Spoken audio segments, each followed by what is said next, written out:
Coming up on River City Presents, we'll be talking about over 3 decades of career with Delta Airlines with Dan Patterson.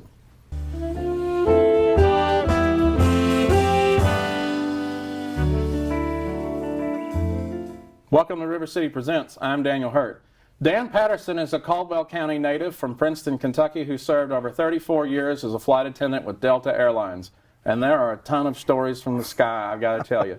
Joining me on the program is Dan Patterson. Welcome to the show, my friend. Thank you, Daniel. I appreciate it. What a wonderful opportunity. We had talked about this many times, about having you on and telling stories about your career as a flight attendant. I've known you for several years now, and we have had those conversations, and I appreciate you wanting to do this today. A little bit of politics, but we're going to do it. So, okay, so 34 years, give or take, from about 76 or 7 to 2010, you were a flight attendant with Delta. So what makes a person decide they want to do that? Is it traveling the world, or? Well, everybody says that, and it's true, though. You can't deny that. But I graduated from Murray State, and I wanted to go to law school because I was real intense in politics. But I did miserable on the LSAT, so I thought, I'm going to go to grad school. Dr. Ray Mofield offered me an assistantship.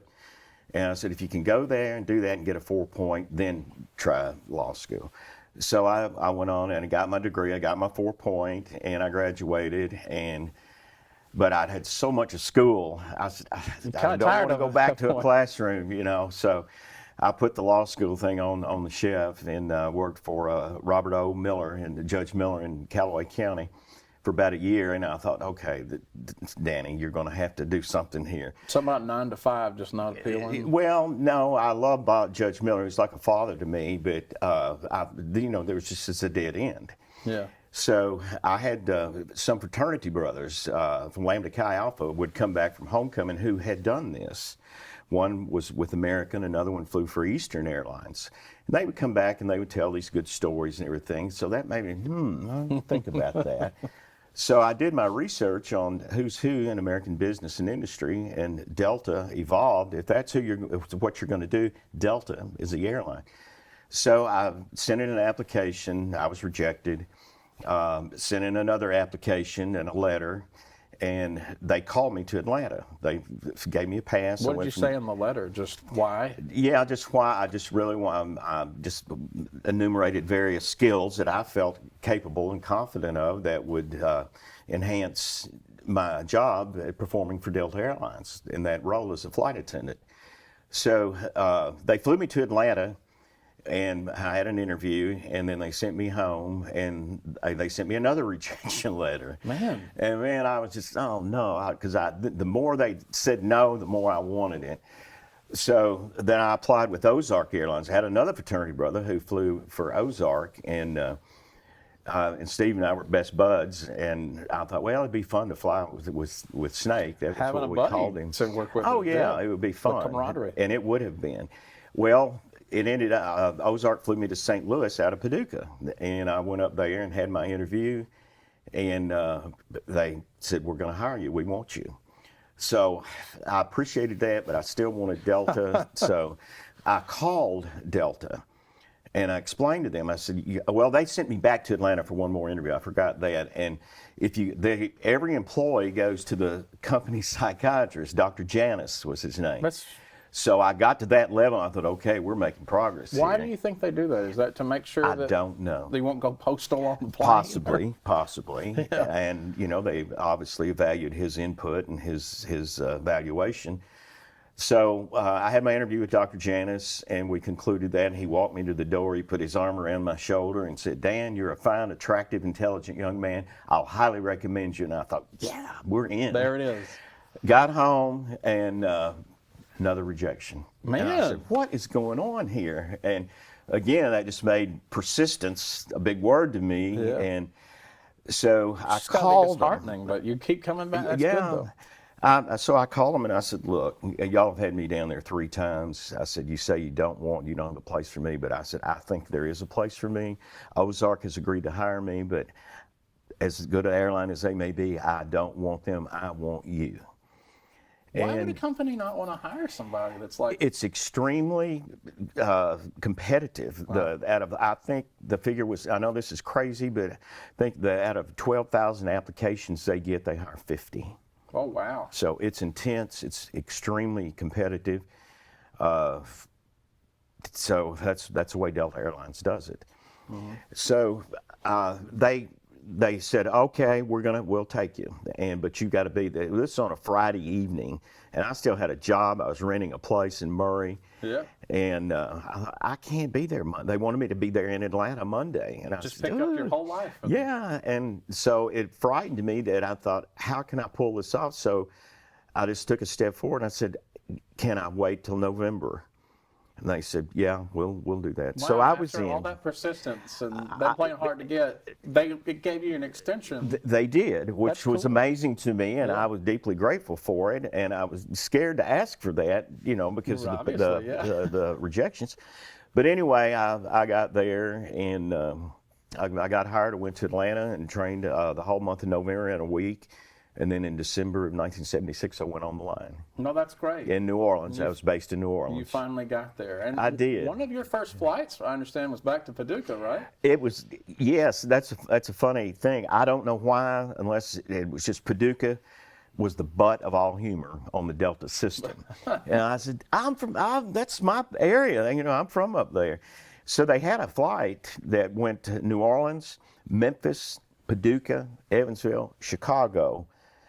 And we sat about an hour and then turned around. It's called a turnaround, and you went right back down the same thing. I got it. So when I landed in Paducah, I was thrilled to death. It's your home base, Even though we were on the ground like 20 minutes. And my girlfriend at the time, Becky from Murray, she would bring me chocolate chip cookies, and I'd see her for about 20 minutes. Yeah. We'd just deplane and then bring the boarding passengers back on. And this is incredible to me. This is almost, next year it'll be 47 years ago when I flew as a flight attendant on Delta and landed in Paducah. Yeah.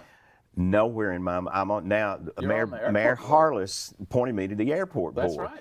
And so to think that 47 years later, Dan, you're going to be on the board of directors here at Barclay Field. That's pretty cool. It was incredible. It blows my mind. That's pretty cool. Yeah. Well, let's talk about some of your early planes. So tell us a little bit about what the planes look like and sort of what the interior of them looked like, because they looked a little different than what people imagine today. Oh yeah, they were. You have planes of different sizes and can accommodate a larger number of passengers.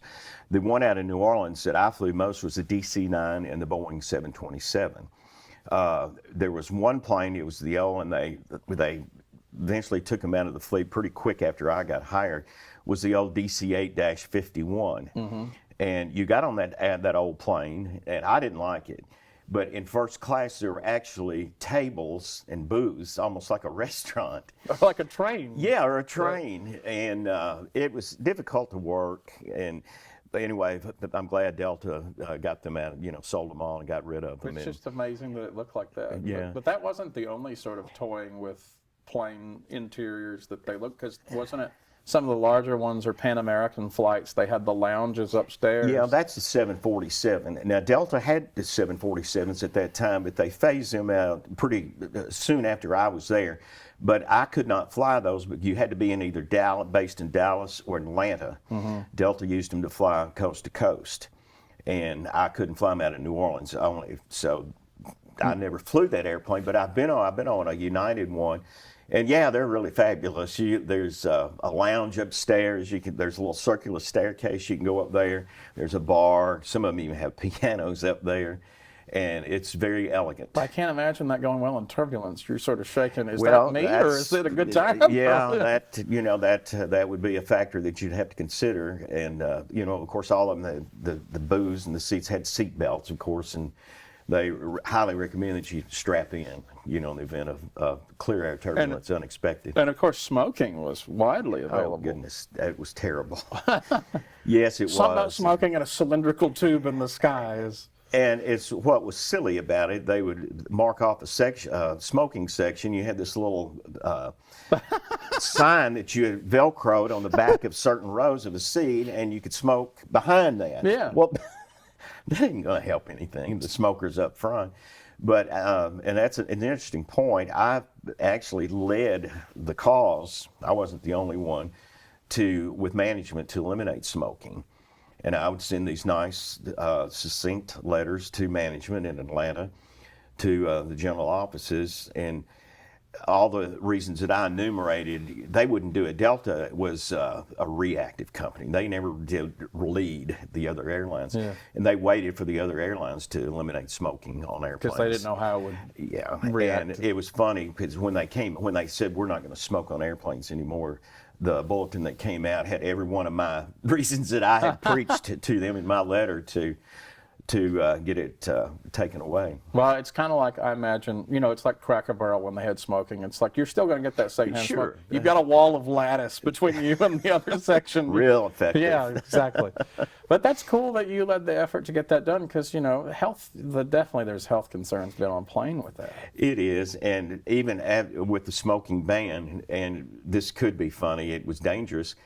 There's smoke alarms in the bathrooms, and a lot of they wouldn't know. Smokers would go in there and think, I'll sneak a smoke. Oh, no. They'd go in there and smoke, and that alarm would go off, and it's ear piercing. On the plane, you can't get away from it. Yeah, and we would go, and I'd open the door, and the smoke would be rolling down. They say, oh, I wasn't smoking. Yeah, you definitely were. Well, tell us a little bit about, so you got the gig and now you're going to training, and, I think that there's a misunderstanding about all the things that go into what it means to be a flight attendant. It's a lot more serious training than people may realize. Definitely, absolutely. A lot of people just dismiss a flight attendant as like a waiter, waitress, or something like that. That's far, far, far away. When you get on that plane, your life is in the hands of that flight crew. We are trained intensely on just, let's say, first aid and safety, CPR, for example, how to evacuate an airplane, how to inflate a slide, and how to get the people off the airplane.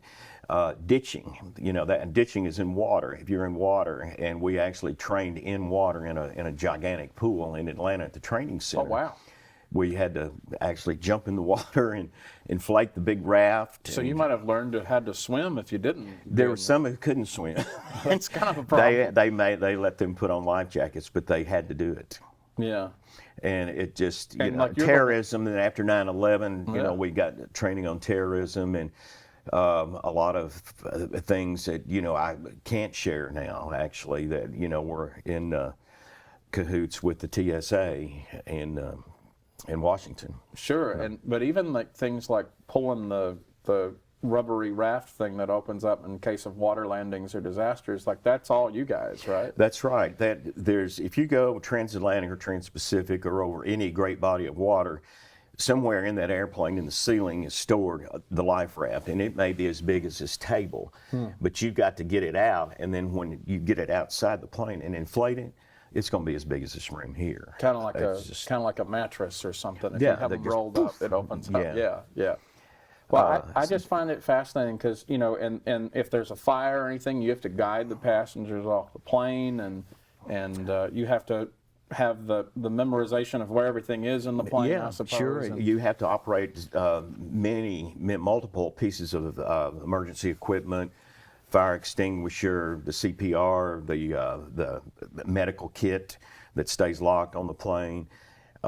There's just a lot of details that go into it that people don't realize. And you've had, and we talked about this in our pre-interview, but you had some pretty close calls, right? I did. That's one of the common questions I'm asked. Did you ever have a close call? Share us a couple. Well, the first one that I remember was on a DC-9, and we were flying somewhere over New England. And I was in the back galley, and I just reached up to make some more coffee. And as soon as I reached up like that, boom, I hit the floor just like that. Wow. And I thought, well, it must have been turbulence. I don't know. But some really rough turbulence, because that's like you can't even brace yourself. Well, about 15 minutes later, I went to the cockpit, and the captain, just to check on him. And the captain's face was as white as snow. And he turned around and looked. He said, I'm sorry about that. And I said, what was it? And it's what had happened. We were going head to head with a Navy military jet like that. Oh, no. And we went up. I'm sure the pilots are trained what direction. Anyway, the Navy jet went down, and we went up. That's what threw me on the floor. And it didn't bother me too much. Actually, I laid over in Evansville that night, and my parents came over to have dinner with me and told them about it. And it really, when I got in the bed, my head hit the pillow. I think that's when it hit me. That could have been all it, right Yeah, there. sure. And we were going to land in Phoenix one time on a 727, I think, or maybe a 767, I don't remember. And they couldn't get the landing gear down. See, I'm afraid of the takeoff, but like this makes me worry about the landing. The takeoffs never bothered me. I learned to adapt to the landings, after a while. And, I mean, hell, countless, probably a million landings and takeoffs I had in my career. I wished I knew how many miles I flew. Well, that would be, yeah. Yeah. But they couldn't get the landing gear down, and so we had to circle a little over an hour just circling, trying to get that gear down. And I wasn't scared. I was in the back galley, and I'd just sit on the jump seat reading the Wall Street Journal, and I said, "There's nothing I can do about this." It kind of reminds me of like if you've seen the movie Die Hard 2, they're just circling their airport, and they're worried about running out of fuel, and I wonder if that's a genuine concern with things like that. I've never had that. It can happen, I'm sure, obviously, but I've never had that scenario. I think, Daniel, the worst or scariest, I was scared on this time, we were coming into New Orleans from Dallas. Normally an hour and 10-minute flight. We're on a DC-9, and I remember I was flying with a great girl, Sarah Woodruff, and she and I were strapped in the back jump seat on that DC-9 because there was severe, and I mean severe, turbulence. And we were holding each other strapped in with our shoulder harness and our seat belts. And that plane was just going just like popcorn you might see in a popcorn popper. No. And it was so bad that we... Why didn't they just reroute the plane? Well, they did. They diverted out over the Gulf of Mexico all the way around Florida and came in from the east to land at New Orleans. And that took probably another 2 hours. The whole flight was over 3 hours to avoid all that turbulence. And we landed. I'll admit I was scared. Yeah. But we landed, and somebody out of the tower met the plane at the jetway. And It's probably pretty unusual, right? yeah. Oh yeah. Oh, that's not good, is it? He let the pilots have it. You should never have landed that airplane here. Just rerouted completely to a different city and landed Yeah, somewhere. Jackson, Mississippi would have been our alternate landing spot. But, So there's always alternate. oh yes, yeah. Every flight has an alternate point. But it's just, it's one of those things where it can be scary because you think it's going to be a normal flight, and then one day that it could be the one time that it's not, and that's just sort of the risk you take in the business that you're in. And the pilots are pretty well trained enough that you would... yeah. The statistics I've heard that you're safer on a commercial airplane than you are taking a bath in your own home. Wow, your chances of falling and having an injury is more doing that than on a jet. And that's probably true. I mean, if you imagine there are thousands upon thousands of flights right now, as we speak, going all over the planet. Yeah. And how many bad catastrophes do you hear? There's some, yeah. But Would you say that the passengers are pretty well amiable to everything? They just sort of are easy going, or? they were.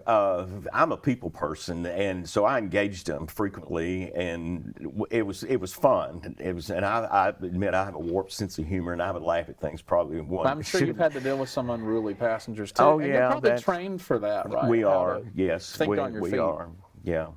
But there's a couple of incidences. One crazy one that we were going from Cincinnati. I ended up being transferred to Cincinnati, and I flew out of there for 17 years, I think. We were going to Amsterdam on a Boeing 767, and it was I was working first class, and there was some girl there, and she reminded me, she looked a lot like Monica Lewinsky. That's what stands out in my mind. Oh, no. But she was sitting there, and for whatever reason, she took her food tray and threw it on the passenger sitting across the aisle from her, and he was asleep, and he woke up, and it startled him.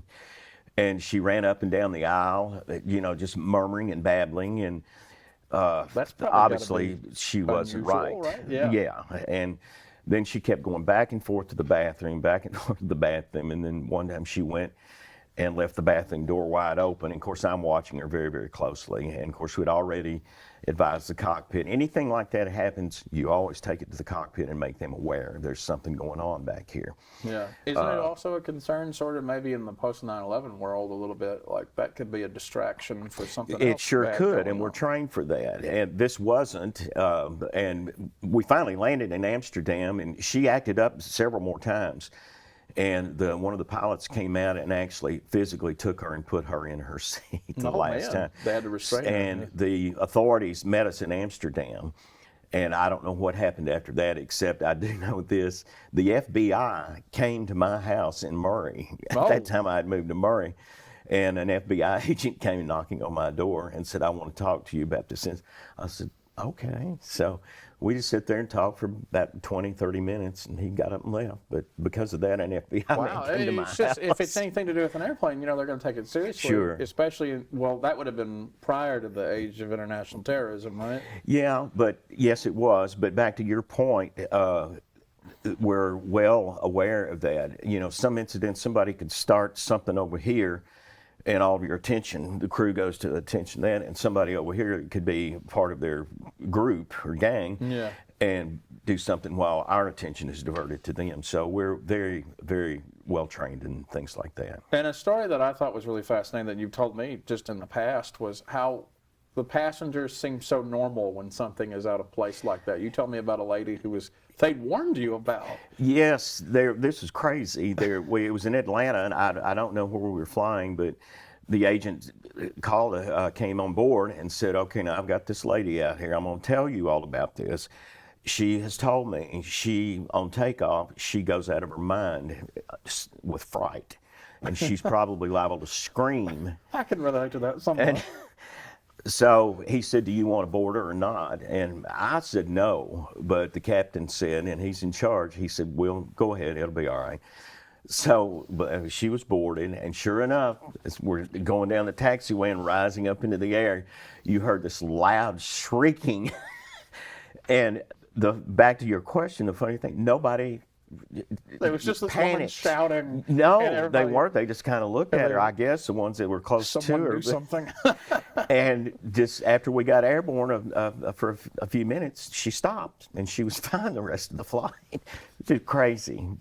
But you deal with the public, you're going to see everything. I saw things that I don't believe today, and I saw it. It's incredible. Well, so tell us about some of the funnier stories that you've got on the airline. Some of them might be a little off color, but I'm curious to hear them. Yes, they were. I have many. The ones that come to mind, I guess. I want to hear about this cat that's missing. Oh yes, the cat. We're on a 767. We're going to the coast to California, and this younger girl brought her cat, of course, in a pet carrier. It would fit under the seat, which is fine. Is that normal that people bring animals? Yeah, it's common. Yeah. Yes, it's common. And some people will bring if they're assistant animal, assistance animals. They're not in a box or a cage or anything like that. A dog. Service animals, for someone who might be blind or. A lot of them I've got to have my pet, Right. And they allow that. But this girl brought a little cat in, and we're fine. We're in the middle of the flight, and it's at night, it's dark. And she comes back and said, I've got a problem. And I said, oh, what? And she said, I can't find my cat. My cat got out of its carrier. Oh, no. I said, well, we'll find it. It's got to be on the plane. It's on a cabin. It's in the cabin. Yeah, it's in the cabin somewhere. So I reach on the wall and grab one of the emergency flashlights, and I'm walking down the aisle, shining the flashlight, looking for this cat. And I went down one side of the airplane, went up first class, didn't see the cat. And so I started down the other aisle, and I'm flying, looking, and finally I get to the last row. And there's two seats there. It's on the captain's side of the aircraft. There's this girl sitting there. She was asleep, just all laid back, asleep. Yeah. And there was no one in this seat. So I got down, and sure enough, there is the cat under her seat. So, well, I've got to get the cat. So she's asleep. So I get down on my knees, like right in front of her, under the seat, and I'm reaching for this cat. And she wakes up, and of course she's startled. Yeah. And I just said, don't worry, I'm just looking for pussy. And she just sort of, okay. And I had the Let cat it in my go? hand. I said, see right there. So I rescued the cat and we put it back in the care. But that is a true story. That's outstanding. Do you have any other ones that Yeah, this is a little risque, but please do? it's We're already here. we were going from San Diego to Cincinnati. It was a night flight again, the red eye. And there's a couple, young couple, and I'd already met them on the plane, talked to them, everything. They were the students at Ohio State in Columbus, and they were flying back to Cincinnati to get to Columbus, and blah, blah, blah. So then we're in the middle of the flight, and we were very light. We didn't have many passengers, and so nothing to do. So I'm sitting in the back galley on the jump seat. Yeah. And the wall to the jump seat is the wall to the lavatory. Oh, no. And so I'm sitting there reading a magazine or something. And Well, I mean, it does happen, right? Yes, it does, obviously. And I'm sitting there, and all of a sudden, boom. And I didn't think anything about it initially, and then boom. And then boom, boom, boom. And I thought, uh-oh. So there's a vent at the bottom of that door, and you can see a little bit in there. So, it was my job to check to make sure. So I looked under there, and sure enough, they were in there and having fun. Yeah. And so I thought, well, should I stop them? And I said, there's nobody waiting on the lab. It's a night, everybody's asleep. Just Sort of a quiet night. Let them have their fun, And nobody else knew it but me. And so I got being the cool hip flight attendant. Yeah, I was the cool hip guy and the flight attendant. So I waited for him, and my seat was here, but I went and faced the other way where I could look right at the lab. And so after a few minutes, the door opens, and the girl looks out to see, and nobody's there. So then she skimps out and runs back down the aisle, and the door closes. So the guy is still in there, and so maybe a minute later, something like that, he comes out, walks out, and pulls his pants up and everything, and looks at me and said, "Could I have some water, please?" And I said, "Absolutely." I said, "Do you want a bottle of water, or do you want me to hose you down with it?"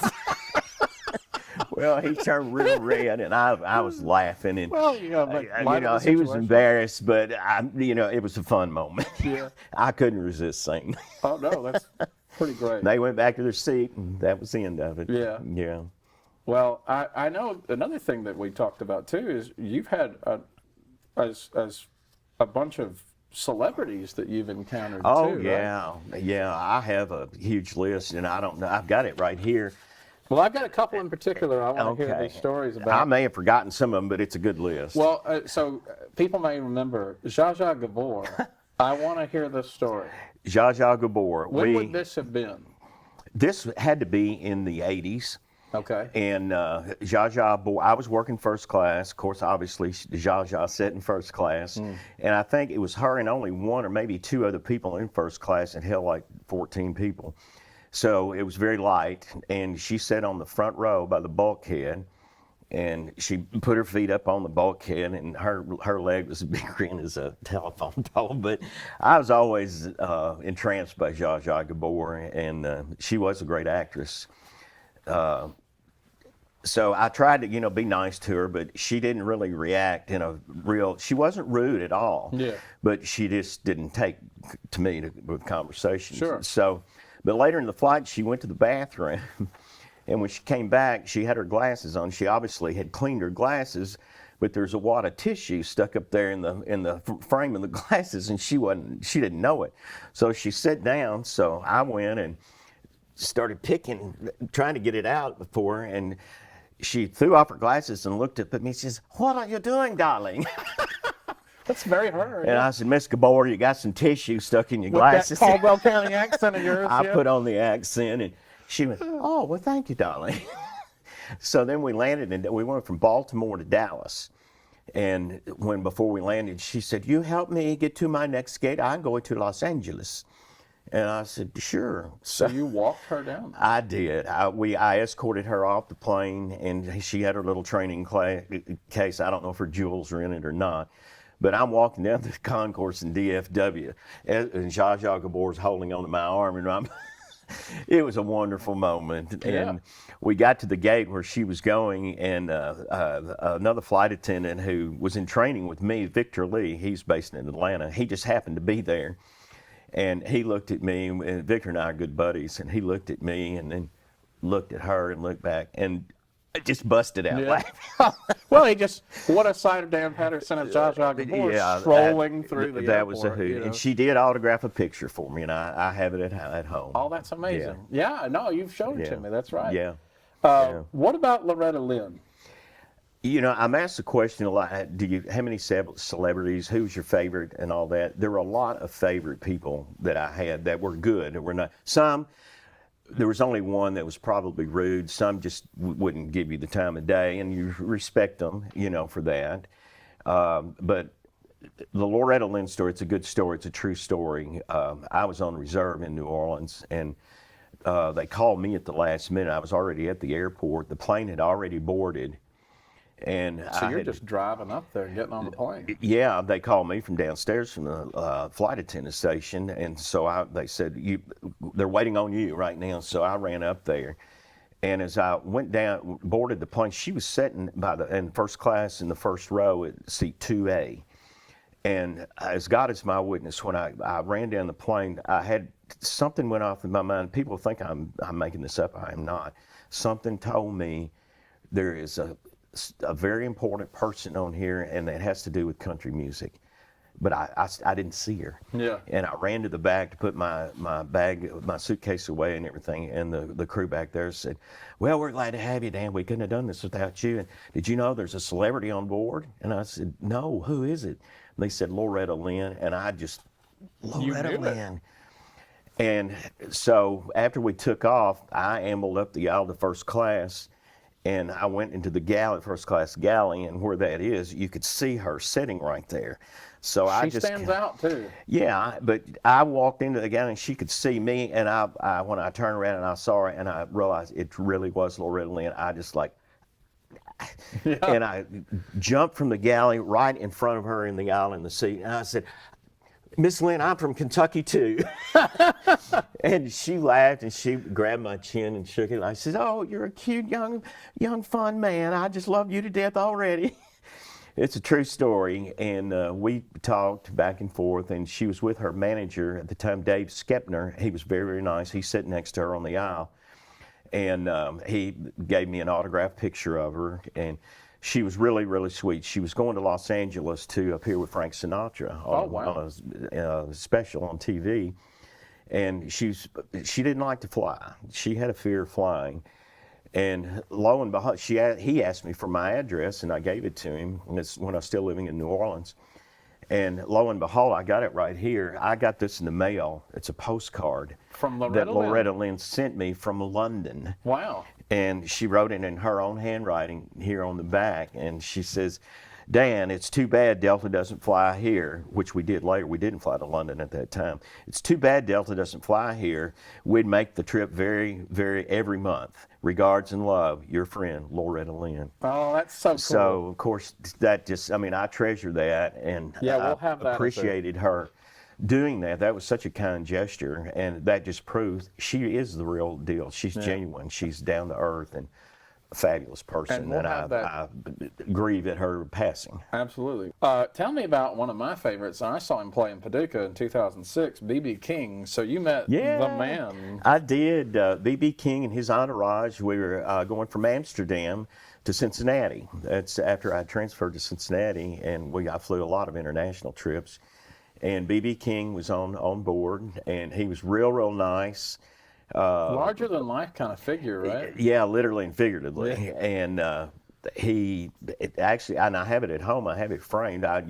You saw it, I think. He gave me a guitar pick. He sure did. B.B. King gave me so that was one of the treats of being a flight attendant, meeting all these famous people. John Connolly, had a great conversation with him about Watergate and the Kennedy assassination, because he was in the car with Kennedy, and he gave you a coin, didn't he? He did, and I have it displayed in my home.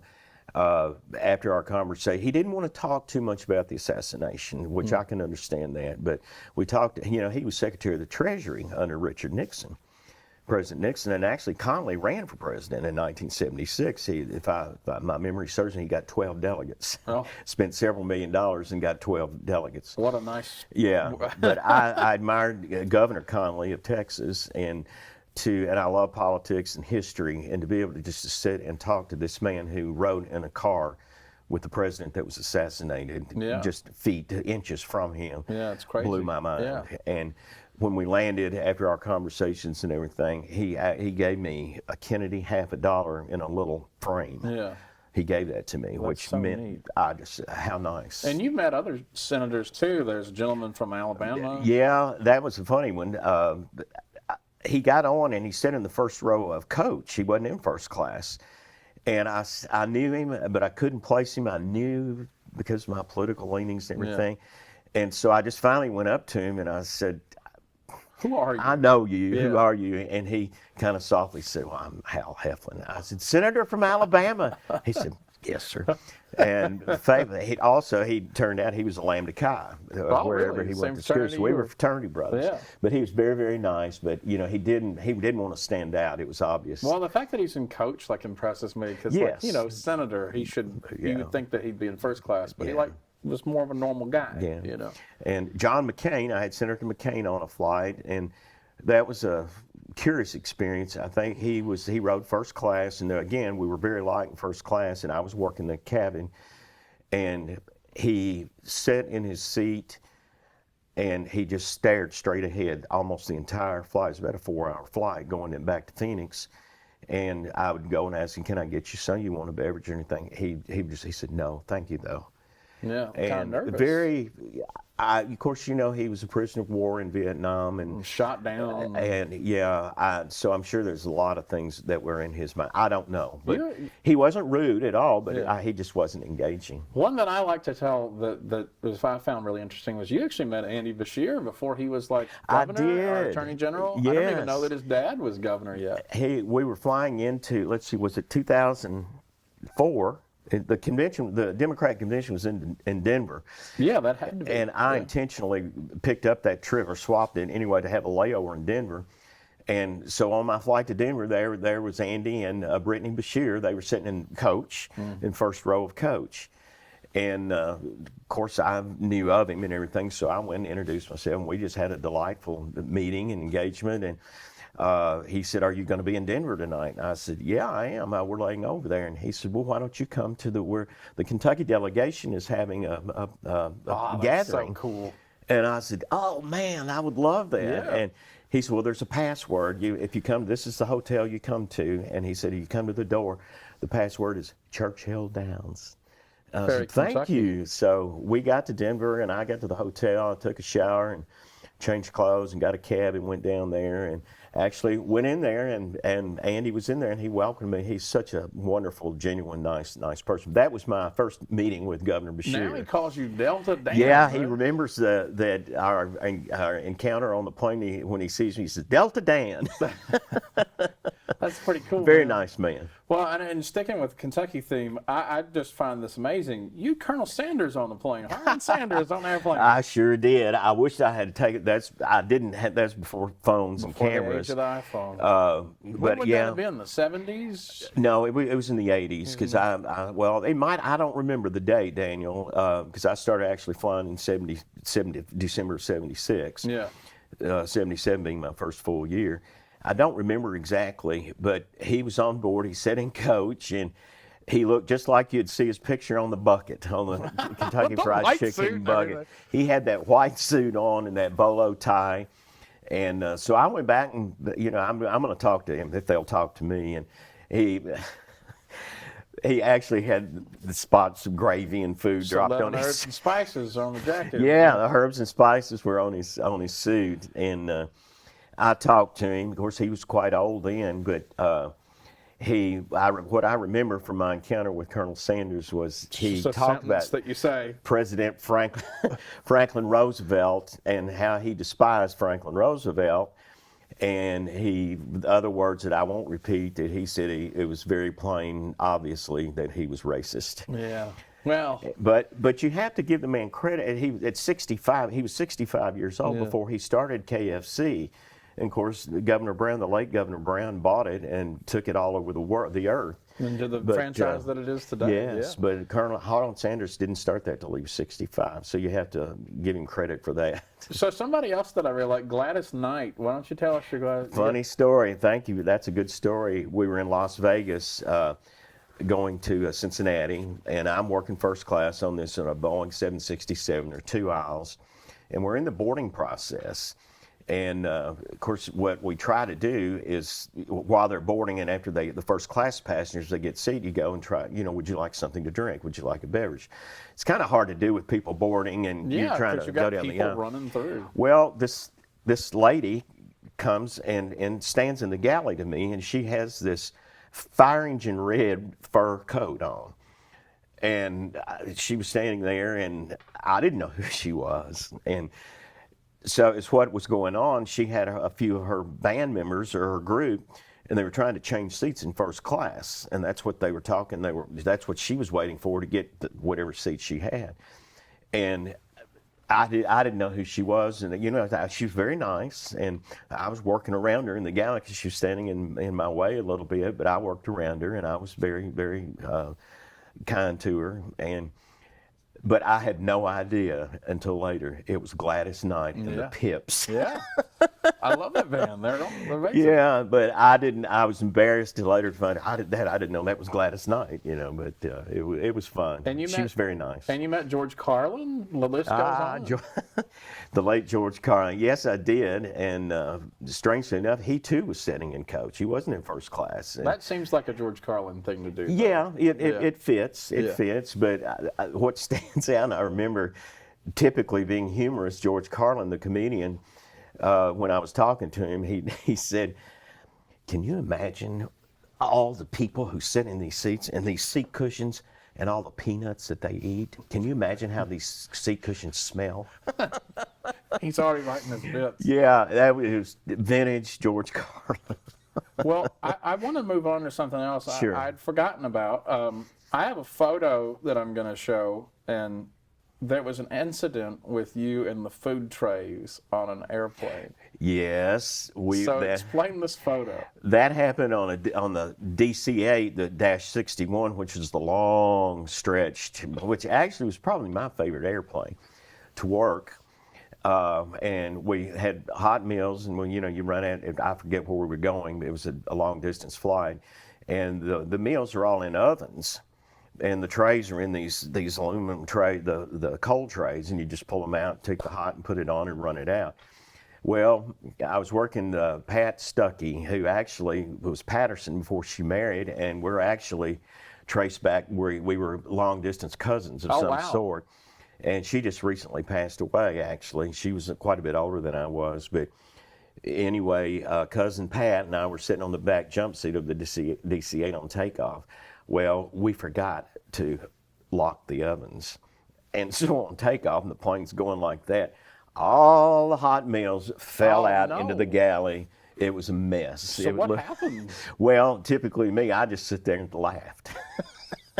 Somebody's not going to get a meal. Yeah, but we cleaned it up, and we went forward, and it all worked out. I can't remember if we were short meals. Probably we were. I don't know, but I just had to laugh about it. It wasn't funny, but it was. But food changed a lot on the planes, right? It's different now than it was. Goodness, Daniel. To get a restaurant quality. Everybody scoffs, or airline food is the butt of all humor. But I'm telling you, back in the day, I remember one meal particularly that Delta served it was hot. It was a hot meal. It was barbecued chicken, scalloped potatoes, green beans, a nice salad, a roll, and delicious pecan pie. You won't see that again. Maybe in the future, I don't know. But they eliminated all of that, and in first class, we would put the hot food on a food cart and go down the aisle and serve it each single like on on a piece of china. Oh, wow.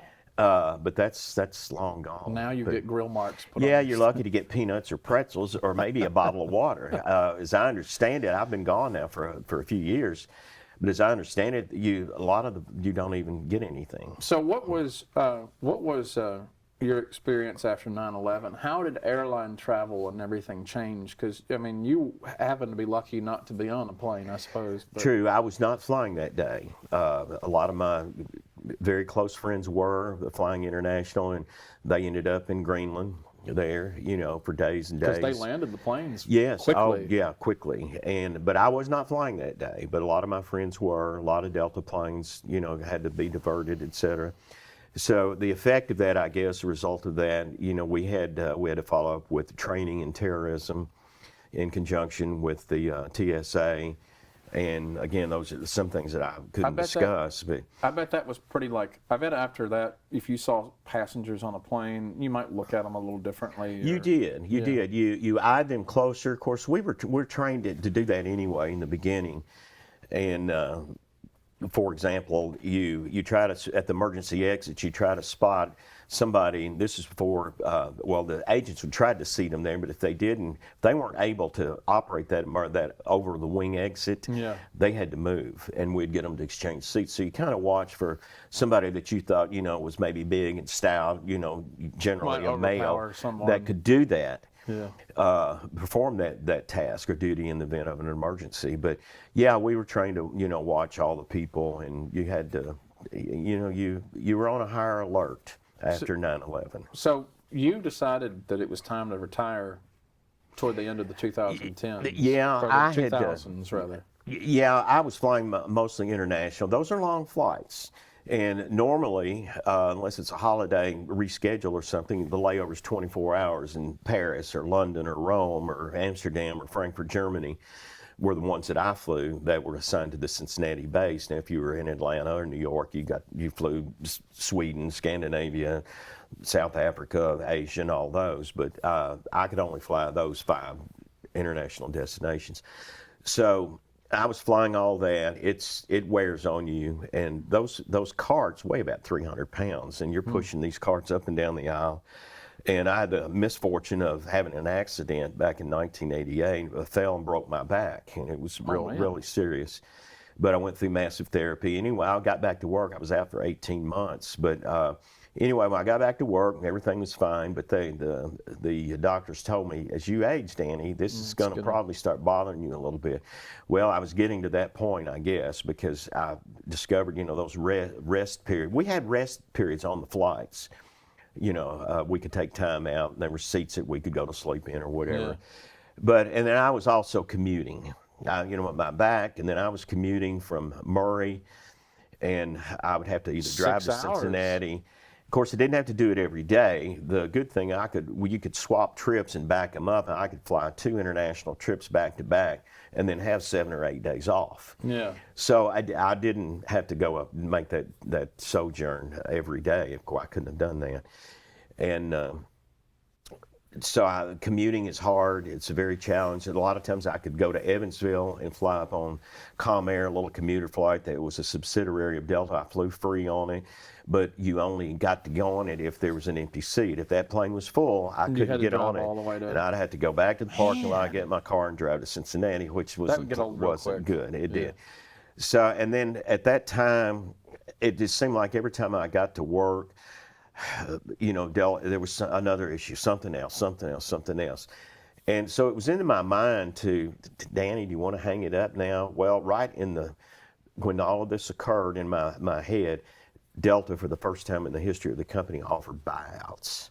Oh, man. And so it was like all the stars aligning. Yeah, it did. That's a good way to put it. All the stars aligned, and I got a very, very good buyout, and I said, that's it. Adios. Well, what was your last flight? Was it sentimental, or was you just doing your job? Not.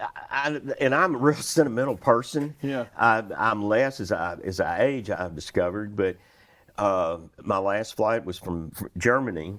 From either, I think it was Mainz or Wiesbaden, one of the two. I can't remember.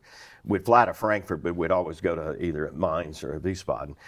And that was my last flight, was back from Germany, from Frankfurt to Cincinnati. And I don't remember it as being overly emotional or anything like that. I don't know. It just didn't hit me or what. I don't know. But boy, you really enjoyed your 33 decades I long did. career. You know, some people say, a flight attendant, let me tell you what, the pay is excellent.